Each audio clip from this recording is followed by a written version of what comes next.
Hello বন্ধুরা, good morning. তো সকালবেলা উঠলাম, উঠে দেখো বাইরের দিকটা রোদ উঠে গেছে, তখন 8:30 বাজে। তো বাইরের দিকটা একটু ঘুরলাম এদিক ওদিক করে। আমার আশেপাশে কত গাছপালা দেখো।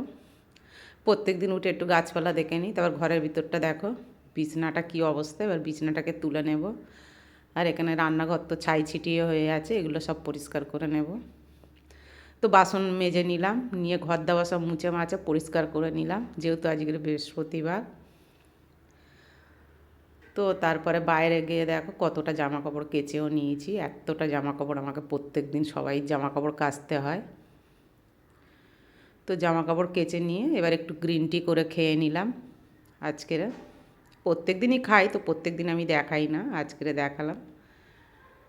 তো তারপর চলে গেলাম রান্নাঘরে। রান্নাঘরে গিয়ে ব্রেকফাস্ট করছি। এটা আমার শাশুড়ি মায়ের জন্য দুটো রুটি করে দিচ্ছি।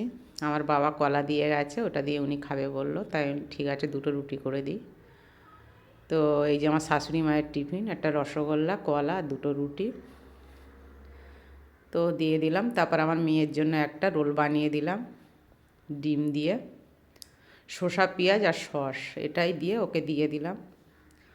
তো তারপর আমি দুটো ডিম নিয়ে ভালো করে পেঁয়াজ কাঁচা লঙ্কা দিয়ে ভেজে নিচ্ছি, যেহেতু এটা আমি খাবো। কালকেকার একটুখানি ভাত থেকে গেছিলো, তো ওইটা পান্তা জল ঢেলে দিয়ে পান্তা করে খেয়ে নেবো। তো এই দেখো খেতে বসে গেছি। আর ডিমটাই থেকে ধোঁয়া উঠছে, এই দেখো অনেকটাই ডিম ভাজা করে নিয়েছি। তো পান্তা দিয়ে ডিম ভাজা খেতে আমার তো খুবই ভালো লাগে। আলু ভাজা, ডিম ভাজা যাই বলো না কেন, সেটাই আমার ভাল লাগে।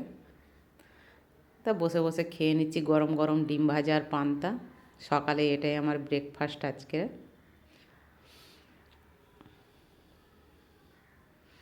খাচ্ছি আর বারবার তোমাদেরকে দেখাচ্ছি, দেখো। পান্তার থেকে ডিম ভাজাটা বেশি। তো টাটা, বাই বাই। আমার